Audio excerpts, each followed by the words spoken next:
नमस्कार। 2024 का चुनाव करीब तो नहीं है, लेकिन उसकी तैयारियां अभी से हो रही है। सत्ता पक्ष अपने हिसाब से अपनी रणनीति बना रहा है, बल्कि बना चुका है, कदम भी आगे बढ़ा चुका है। विपक्ष भी इसको लेकर तैयारी कर रहा है। लेकिन एक और वर्ग है जो 2024 का बेसब्री से इंतजार कर रहा है। वो वर्ग है सरकारी कर्मचारियों का। सरकारी कर्मचारी इस बार 2024 के चुनाव में बड़ा दांव खेलने जा रहे हैं, और ये बड़ा दांव है पुरानी पेंशन का। आपको पता है कि पुरानी पेंशन की मांग को लेकर national movement for old pension scheme के बड़े नेता विजय कुमार बंधु पूरे देश में आंदोलन को अब बहुत बड़ा रूप दे चुके हैं। सभी प्रदेशों में इनकी इकाइयां हैं, और हिमाचल प्रदेश के चुनाव में जिस तरह का दांव खेला गया था, उसके बाद शायद बीजेपी को भी समझ में आने लगा है कि अब पुरानी पेंशन की मांग को इग्नोर करना मुश्किल और भारी पड़ सकता है। हिमाचल प्रदेश के चुनाव के नतीजे ने भारतीय जनता पार्टी को बैकफुट पर ला दिया है। उसके बाद कई राज्यों में जहां पर भारतीय जनता पार्टी की सरकारें हैं, वहां पर पेंशन स्कीम को लेकर पुनर्विचार शुरू हो चुका है। कई तरह के मसले हैं। इस मसले पर बातचीत करने के लिए हमारे साथ खुद मौजूद हैं विजय कुमार बंधु। हम उन्हीं से जानेंगे कि उनकी क्या रणनीति है, किस तरह से वो 2024 के चुनाव में अपनी मांग को बड़े स्तर पर रखने जा रहे हैं, क्या क्या उनकी अपेक्षाएं हैं, और क्या उनके किस तरह से वो अपनी रणनीति को आगे बढ़ा रहे हैं, और कितनी बड़ी उम्मीद के साथ ये आगे बढ़ रहे हैं। जिस तरह से आपकी तैयारी चल रही है, लेकिन कई राज्यों में मैं देख रहा हूँ कि जो आपकी जो मांग है मान ली गई, लेकिन कई जैसे गुजरात में हम जब हिमाचल की बात करते हैं तो देखते हैं कि वहाँ पर भारतीय जनता पार्टी ने आपको इग्नोर किया, तो वहाँ उसको नुकसान हुआ। लेकिन ये बात आपकी ओल्ड एज पेंशन की मांग जो है, गुजरात में भी मुद्दा था, वहाँ पर कामयाबी नहीं मिली। कैसे लगता है आपको कि 2024 के चुनाव में ये एक बड़ा मुद्दा बन जाएगा? देखिए, अभी आपने गुजरात के चर्चे थे। मैं बता दूं, गुजरात में दरअसल ये इस देश का वो पहला राज्य है जहां आउटसोर्सिंग संविदा की शुरुआत की गई है, और बहुत व्यापक रूप में की गई। तो हाँ, हमारी बहुत बड़ी संख्या कर्मचारियों की नहीं है। हाँ, हिमाचल में हमारी बहुत बड़ी संख्या थी, हमने उसका असर भी दिखाया, देश ने देखा, आपने भी देखा। गुजरात भी दिखाते, लेकिन गुजरात में हमने बता दिया जहाँ कर्मचारी नहीं है तो वहाँ सरकारी कर्मचारी नहीं, तो पेंशन का कोई बहुत ज़्यादा मामला नहीं। बात रही 24 की, 24 के लोकसभा चुनाव सामने है, और हमारी पूरी टीम अभी हम 5 तारीख को दिल्ली में राष्ट्रीय कार्यकारिणी की बैठक की है। उसमें हमने पूरे आगे के एजेंडे जारी कर दिए हैं, और आगे हमारा प्रति माह के हिसाब से 1 माह गैप करते हुए हमने कार्यक्रम जारी किए है। 16 अप्रैल को पूरे देश में अपने अनोखा कार्यक्रम होगा। 16 अप्रैल को पेंशन संवैधानिक मार्च हर देश के हर जिला मुख्यालय पर होगा।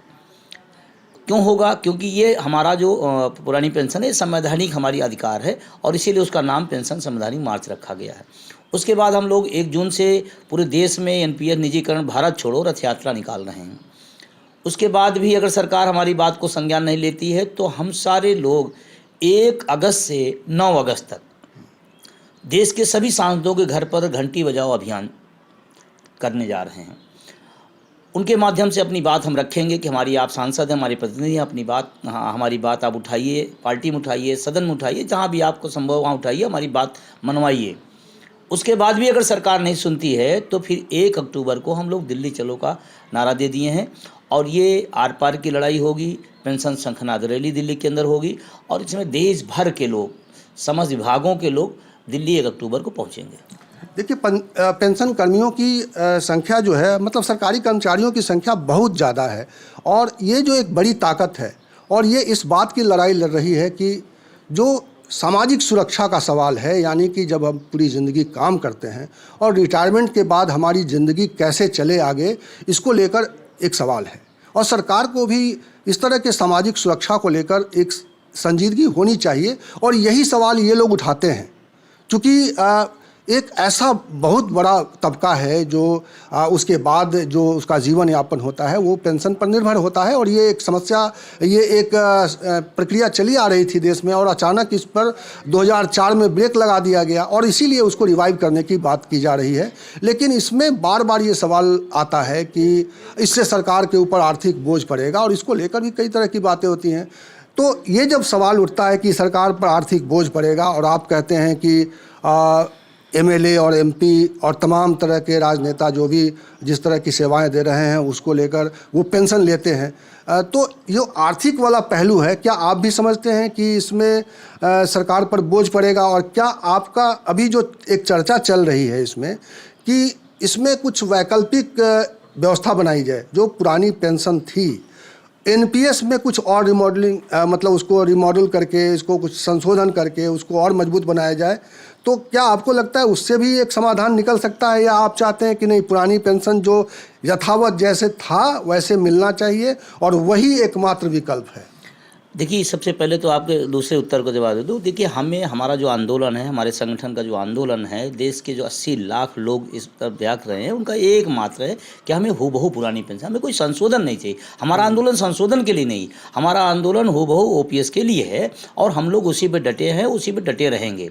दूसरा, आपने कहा आर्थिक पहलू की बात करें, यह सवाल सरकार की तरफ से, तमाम अर्थशास्त्रियों की तरफ से, तमाम लेखकों की तरफ से उछाला जा रहा है, बताया जा रहा है, निकाला जा रहा है, बोला जा रहा है, जबकि ये पूरी तरह से गलत है। मैं एक संगठन का जिम्मेदार पदाधिकारी हूँ और इस आंदोलन को लीड कर रहा हूँ। मैं पूरी जिम्मेदारी के साथ कह रहा हूँ, एनपीएस से देश का कोई फ़ायदा नहीं है, प्रदेश का कोई फ़ायदा नहीं है, इस देश के कर्मचारियों को फ़ायदा नहीं है, इस देश की सरकार का कोई फ़ायदा नहीं है, बल्कि एनपीएस से देश का नुकसान है। क्यों? क्योंकि एक सरकारी कर्मचारी का 10% पैसा, एक सरकार का 14% पैसा प्राइवेट कंपनियां ले जा रही हैं, इसमें सरकार का फ़ायदा कैसे हो सकता है? मेरे समझ नहीं आ रहा।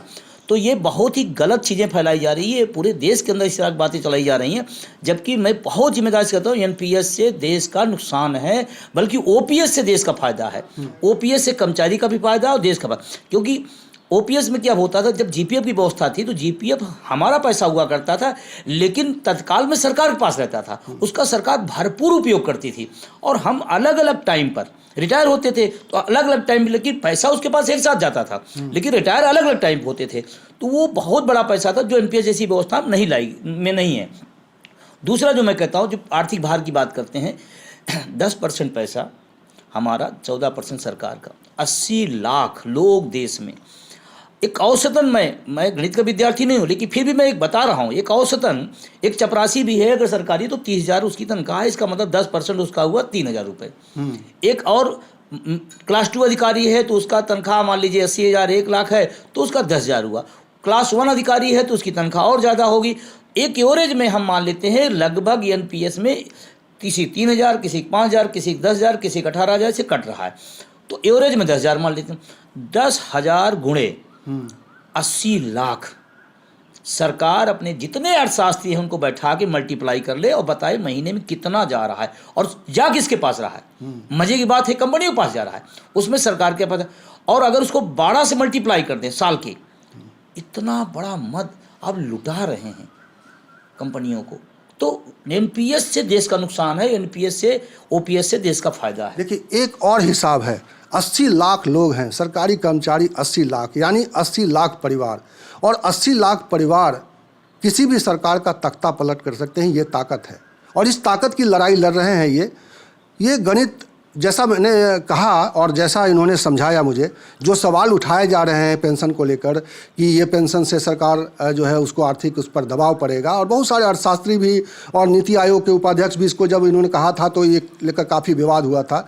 और इसको लेकर अभी पूरा समाज और कह सकते हैं कि सियासत दो धुरी में बटा हुआ है और विपक्ष को ये बात पूरी तरह से समझ में आ रहा है कि ये मुद्दा बिल्कुल संवेदनशील है और ये सामाजिक सुरक्षा का मामला बिल्कुल उचित है, जायज़ है, और इसीलिए विपक्ष जो है इसके साथ खड़ा है, इन लोगों के साथ खड़ा है। और मैं देख रहा हूं कि जहां भी इन लोगों के साथ विपक्ष इसको ताकत के साथ बात रख रहा है, जैसा हिमाचल प्रदेश में हुआ, तो वहां पर किस तरह से नतीजे आए, और ये एक बड़ा राजनीतिक दांव है। आपको क्या लगता है कि ये दांव जो है पूरे राष्ट्रीय स्तर पर इसको समझा पाने में आप कामयाब होंगे?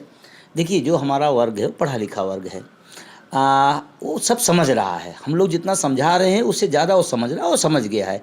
और जो बात कहा जाता है, तमाम नेताओं से, बड़े बड़े नेताओं से मिले तो शुरुआती दौर में कहा करते थे कितने कर्मचारी हैं, कितने लोग हो, अगर वो नहीं भी वोट करेगा तो हमारी शासन सत्ता से बहुत असर नहीं पड़ेगा। जैसे आपने हिमाचल की बार बार चर्चा की, तो मैं बताना चाहता हूँ, ये मोबाइल है, चाहे जितना ताकतवर, जितना पावरफुल हो, ये तभी चलेगा जब उसमें सिम लगेगा। इस पूरी व्यवस्था का, इस पूरी मोबाइल का शिक्षक कर्मचारी सिम है, वही पूरी व्यवस्था चलाता है। और सिम कितना काम करता है और आप सिम को बाहर कर दो तो व्यवस्था कैसे चलेगी, एक बात। दूसरा, 80 लाख जब व्यक्ति हैं तो हम 80 लाख कर्मचारी हैं प्लस उनका परिवार 5 का। अगर 80 को 5 से मल्टीप्लाई करें तो हम करोड़ों में जा रहे हैं। और ध्यान रखना, बुद्धिजीवी वर्ग हैं। आज भी हम गांव की बात करते हैं, एक प्राइमरी का मास्टर जब 3 बजे निकल के आता है अपने स्कूल से, चाय की दुकान पे बैठता है और कहता है ये सरकार जा रही, वो आ रही है, तो आज भी गांव की बात सामने बताऊं, आज भी कहते यार मास्टर कह रहा है तो सही होगा। हम करोड़ों में हैं प्लस कई करोड़ को हम प्रभावित करेंगे। और जब हमारी अपनी प्रतिष्ठा का, अपने स्वाभिमान का सवाल आए तो निश्चित रूप करेंगे, और इसमें कोई बुराई भी नहीं। राजनेता जैसे अपनी योजनाएं बताता है कि ये मैंने किया, ये मैंने किया, या मैं ये करूंगा, तो मैं बताऊंगा मेरे साथ क्या छल हो रहा। तो हम अपने परिवार को भी, अपने समाज को भी, अपने आसपास अपने रिश्तेदार को, अपने हित मित्र को भी बताऊंगा। और अब तब कल्पना करें, अगर हम इसको 5 को 10 मल्टीप्लाई कर ले गए तो 23 करोड़ में पूरा देश की सरकार बनी है, 23 करोड़ में। और हम 4-5 करोड़ से 5 के मल्टीप्लाई जा रहे हैं। अगर हम इसको 5 और कर दिए तो 10 करोड़, और 10 करोड़ का अगर मल्टीप्लिकेशन होगा तो फिर सरकार को अर्थशास्त्री की भाषा कम आए, गणित की भाषा ज़्यादा समझ में आने लगेगी। तो 23 करोड़ में पूरा देश की सरकार बनी है, 23 करोड़ में। और हम 4-5 करोड़ से 5 के मल्टीप्लाई जा रहे हैं। अगर हम इसको 5 और कर दिए तो 10 करोड़, और 10 करोड़ का अगर मल्टीप्लिकेशन होगा तो फिर सरकार को अर्थशास्त्री की भाषा कम आए, गणित की भाषा ज़्यादा समझ में आने लगेगी। बिल्कुल। तो 2024 का ये देख रहे हैं, ये गणित जो है, ये गणित आगे आने वाले समय में आपको बार बार ये गणित जो है आपके दिमाग को हिट करेगा। और 2024 के जब चुनाव नज़दीक आएंगे तो कई मुद्दे इस देश में रहेंगे। आमतौर पर किसी भी आम चुनाव में एक साथ कई मुद्दे काम करते हैं, लेकिन निश्चित रूप से इस बार पुरानी पेंशन की मांग एक बड़ी मांग के तौर पे लोगों के दिलो दिमाग पर रहेगी। और न केवल सरकारी कर्मचारी, और जैसा विजय जी कह रहे हैं कि सरकारी कर्मचारी, उसका परिवार और उसके मित्र, साथी, संबंधी, ये सब इस मुहिम के साथ होंगे। और तब क्या तस्वीर उभरेगी, इसकी कल्पना अभी हम नहीं कर सकते। आप बता रहे हैं कि इसको लेकर आप पूरे देश में जा रहे हैं। क्या आपको लगता है कि जिस तरह के संसाधन चाहिए इसको लोगों तक पहुंचने के लिए, उस तरह के संसाधन आपके पास हैं? आप लोगों तक अपनी बात पहुंचा पाएंगे? और चुनाव में एक और बड़ा मुद्दा कई बार सामने खड़ा हो जाता है, कई बार हिंदू मुसलमान हो जाता है, कई बार कुछ और दूसरे संवेदनशील मामले आ जाते हैं। ये मुद्दा चुनाव के दिन तक लोगों के दिमाग पर हिट करता रहे, असर करता रहे, उसके लिए आप क्या कर रहे हैं? देखिए, आपने बड़ा अच्छा सवाल किया। देखिए, हम लोग कर्मचारी हैं और एक सीमित पे पाते हैं, तो हमारे पास समय की और संसाधन की कमी रहती है, निश्चित रूप से, इसमें कोई दो राय नहीं है। लेकिन आज मैं सोशल मीडिया को धन्यवाद दूंगा कि सोशल मीडिया ने उस संसाधन की जो कमी है उसको पूरा कर दिया, क्योंकि घर में बैठा हुआ व्यक्ति तमाम सारा काम उसी मोबाइल के माध्यम से करता है। दूसरा, आपने कहा कि तमाम सारे मुद्दे नो डाउट आएंगे, तमाम सारे मुद्दे आएंगे, तमाम सारे लाए जाएंगे, ये भी हम समझते हैं। लेकिन मुझे ऐसा लगता है कि मुद्दों की राजनीति होनी चाहिए, और मुद्दों की राजनीति अगर कोई बात कर रहा है तो उसको बुरा नहीं मानना चाहिए। मत कभी इस देश में मुद्दे क्या है, शिक्षा है, रोजगार है, निजीकरण का सवाल है, सामाजिक सुरक्षा का सवाल है। अगर चुनाव के समय राजनीतिक दल अगर इसकी चर्चा नहीं करते हैं तो जो राजनीतिक इस पर चर्चा नहीं करता, इसका मतलब पब्लिक को गुमराह करता है। हाँ, ये बड़ा सवाल है क्योंकि उनके पास संसाधनों की भरमार है। लेकिन मेरा अपना मानना है कि इस बार जो जागरूकता लोगों के अंदर आई है, निश्चित रूप से वो असर करेगी और ओझल नहीं होंगे, क्योंकि उसके परिणाम हमने उत्तर प्रदेश में दिखाए थे। वोट फॉर ओपीएस का अभियान चला, देश के अन्य राज्यों में भी हमने चलाया था, वहाँ भी सक्सेस हुआ है। और अभी लेटेस्ट कर्नाटका में चुनाव होने जा रहा है, हम लोग वहाँ भी वोट फॉर ओपीएस का अभियान चला रहे हैं। आगे 5 राज्यों के और चुनाव नवंबर में, वहाँ भी चलाएंगे। तो वोट फॉर ओपीएस एक ऐसा सूत्रवाक हो गया है जो बोलते ही मान वो समझ जाता है कि किस मुद्दे की तरफ हमें जाना है, वो मुद्दा क्लियर होता है। और मैं एक बात और क्लियर कर दूँ आपके माध्यम से, हम अपने पुरानी पेंशन के समर्थन में है, पूरे प्रबलता के साथ खड़े हैं। हम उसके समर्थन में हैं, हम उसकी लड़ाई लड़ रहे हैं। हम किसी के विरोध और समर्थन में नहीं, हमारे मुद्दे के विरोध में कौन है वो तय करें। एक मुद्दा और है महाराष्ट्र का। महाराष्ट्र में ये आंदोलन वहाँ भी जोर पकड़ रहा है। वहाँ पे अभी बीजेपी और शिवसेना की सरकार है, जो फैक्शन जो टूट के आया है उद्धव ठाकरे से। वहाँ पे जो आंदोलन चल रहा है उसके बारे में आप क्या कहना चाहते हैं? देखिए वहाँ पर हमारे जो NMOPS के राष्ट्रीय उपाध्यक्ष हैं श्री बीतेश खांडेकर जी और उनके तमाम सारे सहयोगी साथी लोगों के साथ महाराष्ट्र का 17 लाख कर्मचारी पुरानी पेंशन के लिए वहाँ पर एक नारा है एकच मिशन जूनी पेंशन, उस नारे को साथ में लेकर के उतरा हुआ है और हड़ताल पे आ गया है। कई बार वार्ताएं हुई, चर्चाएं हुई, समितियां बनी, कमेटियां आई, लेकिन उस पर कोई निर्णय नहीं लिया गया, इसीलिए सब हड़ताल पे आ गए और हड़ताल कंटिन्यू जारी है और हड़ताल तब तक चलेगी जब तक पुरानी पेंशन पर कोई ठोस निर्णय मुख्यमंत्री जी वहाँ नहीं लेते। मैं मुख्यमंत्री जी निवेदन करना चाहता हूँ कि जिद ना पालें, हम लोग इसी देश के नागरिक हैं, इसी देश के कर्मचारी, राज्य की व्यवस्था में आँख नाक कान है, आप पुरानी पेंशन बहाल करें, हम आपका स्वागत करने को तैयार हैं। और अगर इसी तरह से अगर आप अवरोध पैदा करें तो ये आग धीरे धीरे पूरे देश के अंदर फैलेगी। जी बिल्कुल, पुरानी पेंशन की मांग जैसे जैसे गंभीर और ज़मीन पर जोर पकड़ती जा रही है, वैसे वैसे भारतीय जनता पार्टी शासित राज्यों में हलचल है। और मध्य प्रदेश में चुनाव होने जा रहे हैं, राजस्थान में चुनाव होंगे, और राजस्थान में तो पहले से लागू है, लेकिन जहाँ पर भी भारतीय जनता पार्टी चुनावी दौर में है वहाँ पर वो इस बात पर विचार कर रही है कि पहले इस मुद्दे को सलटा लिया जाए।